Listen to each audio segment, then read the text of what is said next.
পাওয়ার এসিতে কোনো ভোল্টেজ দিয়ে পড়ে যাচ্ছে, কথা বুঝছো? ভোল্টেজ দিয়ে পড়ে যাচ্ছে, তাহলে আমাদের কি যে মাপতে হবে ভোল্টেজগুলো অ্যাকুরেট আছে কিনা, চার্জার ঢুকে তারপর মাপতে হবে। হ্যাঁ, চার্জার ঢুকে চার্জিং পিন থেকে তখন আমার লাগানোর পরে তখন যে আমরা বোর্ডে পাওয়ার এসিতে অ্যাকুরেট ভোল্টেজ আসছে কিনা সেটা দেখতে হবে। কারণ যেহেতু আমরা চার্জিং এসি ব্যাটারি কানেক্টর লাগানোর পরে যখন পাওয়ার দিচ্ছি তখন পাওয়ার ইয়ে করে ইন্ডিকেট করে পড়ে যাচ্ছে, তার মানে এখানে পাওয়ার স্টেবল থাকতেছে না। কোথায় পাওয়ার এসিতে স্টেবল থাকতেছে না, যার কারণে মনে হয় আমরা চার্জিং এসি থেকে চার্জিং পোর্ট থেকে সবাই দিতে নেব কিসের যে পাওয়ার এসিতে চার্জিং আসতেছে কিনা, ঠিক আছে, একটু ভোল্টেজ আসতেছে কিনা। তখন আমরা চেক করবো যে প্রথম স্টার্টিং এ মনে হতো আমরা কয়েলগুলো চেক করবো, কয়েলের এখানে ভোল্টেজ আছে কিনা বা কোথাও গরম হচ্ছে কিনা, কারণ এটা হাত থেকে পড়ছে, কথা বুঝছো? এটা আনসার দেওয়া আছে,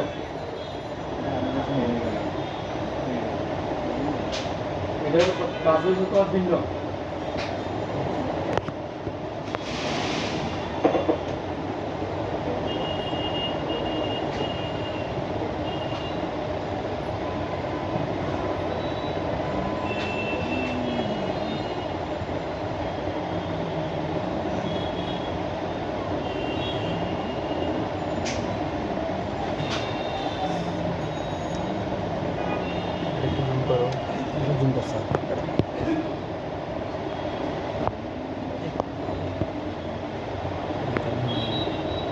আমাদের পাওয়ার এসিতে ভোল্টেজ দিচ্ছে, বুঝছো? এখন আমাদের প্রবলেম পাওয়ার এসিতেও কোনো প্রবলেম নেই, আমরা এখন সেটটা টুকতে হবে আমাদের, কারণ এখানে এই সাইডে কোনো প্রবলেম নেই। আমাদের আদার্স প্রবলেম হচ্ছে নেটওয়ার্ক সেকশনের দিকে। অলরেডি মনে হয় আমাদের এই সাইড মাপা হয়ে গেছে, ভোল্টেজ এখানে অলরেডি পাওয়ার এসিতে ভোল্টেজ আছে, পাওয়ার এসিতে প্রবলেম নেই। কারণ এটা আসার মাসের তো পাওয়ার এসিতে প্রবলেম হওয়ার কোনো কথাই নেই, কারণ এটাতে প্রবলেম যা ছিল আমি সলভ করে ফেলছি। কারণ আমরা দরকারে যেভাবে চেক করতে হয়, এটা কোনো প্রবলেম স্টেপ হয়েছিল যে মনে হয় আমাদের আগে ব্যাটারি কানেক্টর থেকে ভোল্টেজ পাওয়ার এসিতে ভোল্টেজ যাবে কিনা সেটা চেক করা।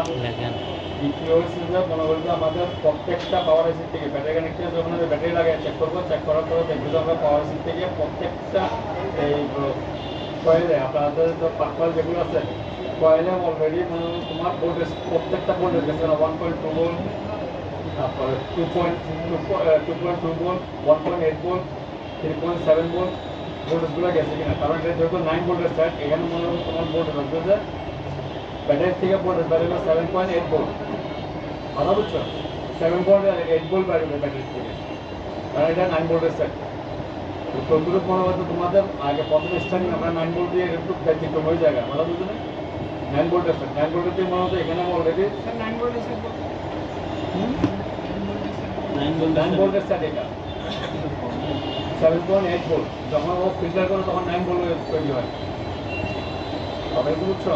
যখন পাওয়ার এসিতে যায় তখন মনে হচ্ছে তোমার 8 ভোল্টকে 9 ভোল্ট হিসেবে ধরা হয়। এখানে আমরা দেখতেছি ব্যাটারিতে দেখাচ্ছে একটা, অথচ আমরা মাপতেছি 9 ভোল্ট ব্যাটারি এখানে ধরা হয়। কত হয়েছে দেখো তো, সামনে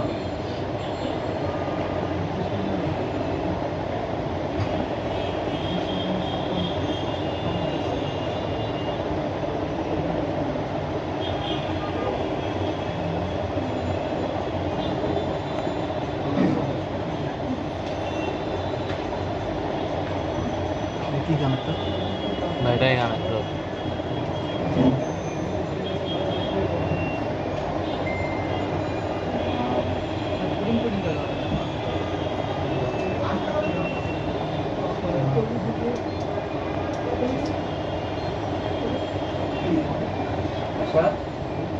কাজ করে না,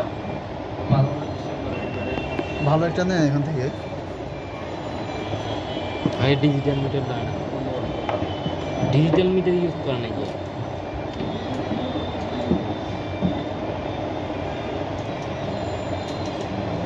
ধরেন ধরেন ইঞ্জিন অলরেডি ಕೂಡ ಆಗ್ತದೆ নাচতে না জানলে উঠান যায় এখানে জানে।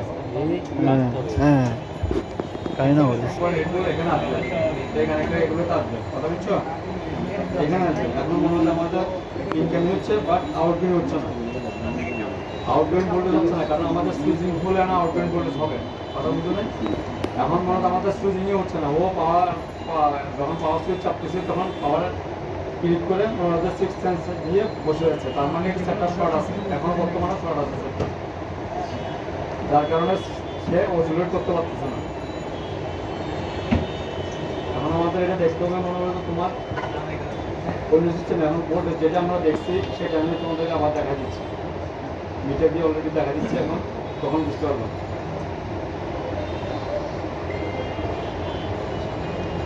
সমস্যা নেই। এখন বোর্ড সেগুলো আছে আস্তে আস্তে।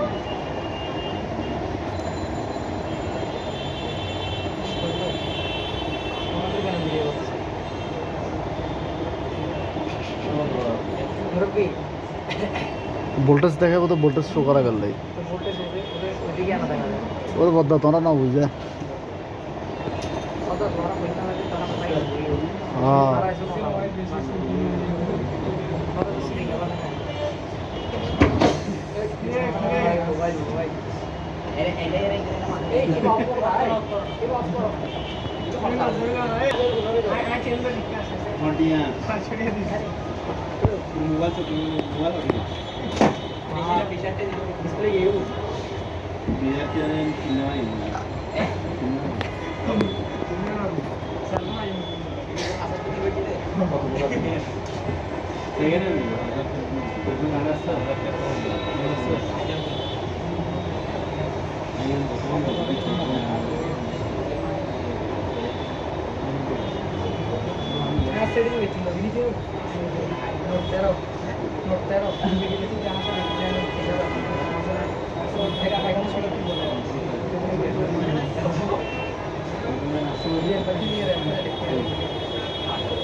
আমাদের মেইন ভোল্টেজ দেখে দেখো, আমাদের প্রথম স্টার্টিংয়ে মনে হয় ব্যাটফোন যেটা আছে এটা মনে হয় আমরা চেক করবো, এখন পলিসিতে অ্যাকুরেট ভোল্টেজ আসছে কিনা সেটা চেক করবো।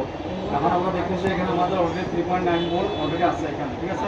জি স্যার। ভোল্টেজ সাপ্লাই দিচ্ছে, আচ্ছা এখানে অলরেডি আমাদের ভোল্টেজ সাপ্লাই দিচ্ছে, এই কানেকশনে অলরেডি ভোল্টেজ সাপ্লাই দিচ্ছে, ঠিক আছে? এটা তো অলরেডি ভোল্টেজ সাপ্লাই দিচ্ছে, তার মানে আমাদের পাওয়ার আইসি অলরেডি ঠিক আছে, কথা বুঝছো? ভোল্টেজ এগুলো দিত না, না রেডিং উঠতো না, ভোল্টেজ দিবে না এখানে, কম দিবে, কারণ আমার যেখানে যেখানে ভোল্টেজ যা দরকার ওটাই দিচ্ছে, আমি মাপছি তোমরাও দেখে নেবো এখন ভোল্টেজ আসতেছে কিনা, কথা বুঝছো? এখন আমাদের পাওয়ার আইসি এটা কমপ্লিট ঠিক আছে, এখন যেহেতু আমাদের পাওয়ার আইসি থেকে ভোল্টেজ যদি অ্যাকুরেট আসে তাহলে আমাদের কি দেখতে হবে এখন যে আদার্স মনে হবে যেহেতু সিপিএর কাজ করা হয়েছে, ঠিক আছে? সিপিউ সেকশনে দেখতে হবে ওইখানে কোনো শর্টকাট আছে কিনা, প্রথম ধাপ এটা চলে গেল। দ্বিতীয় ধাপ হচ্ছে যে মনে হতো তোমার সিপিউ আবার ধরো না, আশেপাশে আমি দেখি। কম্পোনেন্ট কোনো শর্ট আছে কিনা সেটা চেক করতে হবে। তৃতীয় ধাপ ন্যানের পাশে মনে হতো ওইখানে কোনো শর্ট আছে কিনা সেটাও চেক করতে হবে। তারপর যাচ্ছে আস্তে আস্তে ল্যাম্প, এই যে দেখো দেখা যাচ্ছে, এই দেখা যাচ্ছে কিনা তোমার? জি স্যার, দেখা যাচ্ছে স্যার, কথা বলতেছি না আমি? দেখা যাচ্ছে স্যার। এটা হচ্ছে কি ইউপিএস, কথা বলতে হাসিও না, ইউপিএস মানে তোমাদের চোখ কিন্তু আমি কিন্তু তোমাদের দিকে তাকাই আছি। ইউএমসি এটার মধ্যে এটা ইউএমসি হবে না, এটা ইউপিএস হবে, কারণ এটা ইউপিএস, ইউএমসি একটা ইউপিএস আর একটা, এটা লেটেস্ট ভার্সন কোন এই কারণে বলতেছি তোমাদের, এটা ইউপিএস, এটা হচ্ছে যে সিপিইউ, এটা হচ্ছে যে র্যাম, শুধু র্যাম, এটা যদি চেঞ্জ করে এটা খারাপ হয়ে গেলে আরেকটা লাগাই দিলে চলবে, কথা বুঝছো? এটা হচ্ছে র্যাম একটা, ইউপিএস একটা, সিপিইউ একটা, তিনটা তিন দিকে। তাহলে মনে করতে আমরা প্রথম স্টার্টিংয়ে কি দেখলাম, চার্জিংয়ের ব্যাটারি কানেক্টর থেকে অলরেডি আমাদের পাওয়ার এসিতে ভোল্টেজ আসছে কিনা সেটা চেক করলাম, ঠিক আছে? দেখতে সব ভোল্টেজ ওকে আছে নাকি, সব বল আছে, তাহলে আমার সেটা ড্যাড হলো কেন? এখন দেখতে হবে যে এখানে এই যে সাইডে আবার কম্পোনেন্ট যেগুলো আছে, ইউপিএসের সাইডে বাইরে কম্পোনেন্ট যেগুলো আছে সেগুলো শর্ট আছে কিনা, যেহেতু এটা শর্ট এখন সেটা গরম হচ্ছে একটু, তো এখন মনে হচ্ছে ইউপিএসের সাইডে কম্পোনেন্টগুলো শর্ট আছে কিনা সেগুলো মাপবো। এখন মনে হচ্ছে এগুলোও ঠিক আছে, কথা বুঝলেন? এগুলোও ঠিক আছে, তাহলে আমার কি দেখতে হবে? ইউএসটা উঠে রিভোল করে দেখতে হবে, পাম্পিং করে কিনা সেটাও দেখতে হবে, এরকম পাম্পিং করে কিনা, দেখছো এটা পাম্পিং করতেছে যে, তার মানে এটা সিকিউরিটি আমি রিভোল করাতে কেন নম্বর ইউএসটা রিভোল করাতে পাম্পিং করতেছে, এগুলো বসায় দেখছি অলরেডি, দেখা হয়ে গেছে। তার একটা এটা করার পর যদি তাও না আসে তারপর দেখতে হবে আমাদের সিপিইউ, সিপিইউর আশেপাশে মনে কম্পোনেন্টগুলো চেক করবো, চেক করে দেখা যাবে যে এখানে কোনো প্রবলেম পাচ্ছি না, তখন আমরা সিপিইউটা রিমুভ করে নিব। কটা গেল? তিনটে গেল। তারপরে আসবে যে র্যামটার আশেপাশে দেখবো যে যেহেতু হাত থেকে পড়ছে সেটটা, কথা বুঝে নাই, এদের যদি না হইতো তাহলে আমরা অন্য সিস্টেমে কাজ করতাম ডেট ফোন হিসেবে। আমরা যেহেতু হাত থেকে পড়ছে ওই হিসেবে সিস্টেমে কাজ করছি, ওই হিসেবে তোমাদেরকে চুরি বাতাচ্ছি, ঠিক আছে? এখন মনে হতে দেখতেছি যে এখানে র্যামটাতেও মনে হতে কানেকশন এরর, ওইগুলো কানেকশন এরর ছিল, এগুলোও মনে হতে এটাকে সলভ করলাম। তাহলে কটা গেল? 4টা গেল আমার। এখন ধাপ রয়ে গেছে মানে এদিকে, কোথায়? এদিকে যেহেতু হাত থেকে পড়ছে, পড়ার কারণে মনে হতো বোর্ডটা ক্যারেক হয়ে গেছে, কথা বুঝছো? ড্যামেজ গেছে, ড্যামেজ হওয়ার কারণে এখানে মনে হতো হয়তো কোনো কম্পোনেন্ট উইটা শর্ট হয়ে গেছে, যার কারণে সেটটা এখনো পাওয়ার আসতেছে না। প্রথম স্টার্টিং ধাপ কিন্তু আমাদের এখানে, তারপরে এদিক দিয়ে মনে হতো আরেকটা আরো আসতেছে তোমার চার্জিং এসি, এটা চার্জিং এসি, ঠিক আছে? এখানে চার্জিং এসি, এই দিয়ে এবার চার্জিং কন্ট্রোলার আছে এখানে নিচে। আর এগুলো টিমগুলো তুললে তখন দেখা যাবে, টিমগুলো তুলে নেই। আমরা মনে করি যে একটুকে এখন যাওয়ার দরকার নেই, আপাতত মনে করি এটা দিয়েই ছেড়ে দিই আমরা এখন, ঠিক আছে? জি স্যার। যেহেতু তোমরা সারাদিন মনে হতে কাজ করছো এই হিসাবে। আর প্রথম স্টার্টিংয়ে তোমাদের একটা জিনিস কি সবসময় খেয়াল রাখতে হবে, তোমাদের আশেপাশে কম্পোনেন্ট, এখানে যেগুলো কম্পোনেন্ট আছে, আমি প্রথম স্টার্টিং মানে সিপিগুলো উঠানোর কারণ হচ্ছে যে এখানে কম্পোনেন্ট যেটা ছিল, এখানে মনে করতে আমাদের বোর্ড দিতে কত 3.7 ভোল্ট, 3.7 ভোল্ট আমরা পাই নাই, এটা শর্ট পাইছি, কথা বুঝছো? 3.7 ভোল্টটা শর্ট পাইছি, শর্ট পাওয়ার কারণে মনে করতে আমাদের পুরো সবটা আছে, এগুলো সবগুলো তুলতে হয়েছে। এগুলো শর্ট থাকে, কম্পোনেন্টগুলো মাপতে হবে। তোমার 3.7 ভোল্টের যে কম্পোনেন্ট যেটা আছে মনে হয় আমার ব্যাটারি কানেক্টর থেকে যে ভোল্টেজগুলো ডাইরেক্ট আসছে, বিবেস লাইন যেটা আছে, বিবেস লাইন এটা যেগুলো ডাইরেক্ট আসছে এগুলো মাপটা আগে দেখতে হবে যে তোমার এখানে কম্পোনেন্টগুলো শর্ট আসছে কি নেই। ওটা শর্ট বাই করার পরে তখন যে তুমি অন্য কাজ করতে পারবা। যদি এখন এখানে কোনো শর্ট নাই, তারপরে যে তোমার আসতে হবে যে তোমার অন্য দিকে আদার্স এই সাইডে দেখতে হবে, চেক করতে হবে, পুরো কমপ্লিট চেক করতে হবে। আমরা 10 ধাপে মনে করতে একটা ফোনকে চেক করি, 10 ধাপে পুরো সেটটাকে, কারণ এখান থেকে টিনগুলো খুলে, কারণ এটা তো কাস্টমার সেট, তাদের এটা খোলা সম্ভব না। এটা এগুলো টিনগুলো খুলে, কারণ এখানে একটা আইসি, চার্জিং আইসি, এখানে চার্জিং কন্ট্রোলার আইসি, লাইট আইসি প্লাস এখানে সব কিছু পুরোটা খুলে তখন জন্য আমরা পুরো একটা ডেট ফোনকে 10 ভাগে ভাগ করি। আজকে মনে করতে তোমাদের এখন 1 2 3 4 ভাবে দেখাচ্ছি, ঠিক আছে?